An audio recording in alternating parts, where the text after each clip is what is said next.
Let's start our next segment now with some statistics. Texas has more than 800 bridges in poor condition, more than 19,000 miles of highway in bad shape. President Trump talked about improving infrastructure when he was in office, but President Biden is moving ahead with those plans. And one of those helping sell it for the administration is Pete Buttigieg, the Secretary of Transportation, who joined us from Washington.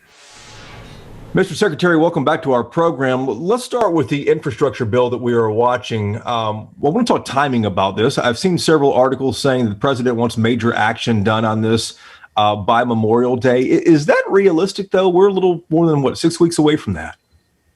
I think so. I'm having conversations every day with members of the House and Senate in both parties. It's a big lift. There's a lot to be done. And, taking the president's jobs plan and fitting it to the machinery of Congress is, of course, a lot of work. But we can't sit around. We can't wait. We are in a race against the crumbling of our own infrastructure. And we're in something of a race against other countries, strategic competitors like China, who are not sitting around.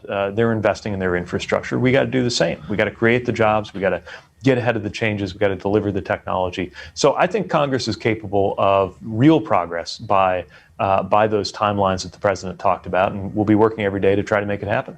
Well, I want to ask about the report card. Texas got the grade of a C for the infrastructure here. Some 818 bridges, a number of things that are past their life use. How does Texas rank when it comes to other states? And does that mean Texas will get more or less money than other states?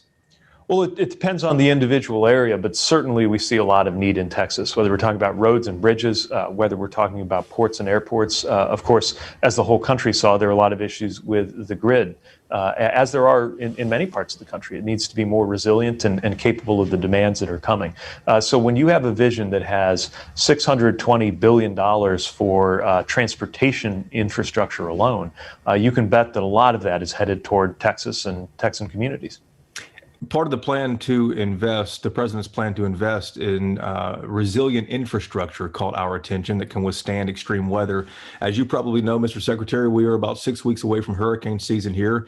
And the state of Texas and the Army Corps of Engineers has for years been talking about the so-called Ike Dike. Not sure if you're familiar with that, but it's essentially a giant fence out in the Gulf of Mexico, a barrier to protect the petrochemical facilities, NASA's Johnson Space Center, and other places from storm surge. Will that project be part of this legislation? Is that even on the table right now? So it would be too soon to connect an individual project to a vision like this, but certainly what you're talking about is that idea of resilience. In addition to trying to prevent climate change from getting worse, we got to face up to the fact that storms are happening more frequently and they're more severe than ever, and that's unlikely to go away on its own.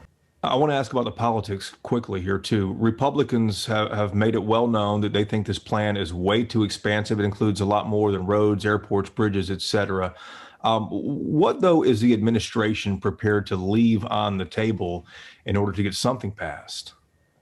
Well, this is a negotiation, and we're going to keep talking about the right answer for the American people. But I will say this, almost miraculously, this project, as it stands, as the president announced it, has support from the majority of Republicans and Democrats around the country, just not in Washington, at least not yet. But we're having those conversations right now. Mr. Secretary, we appreciate your time.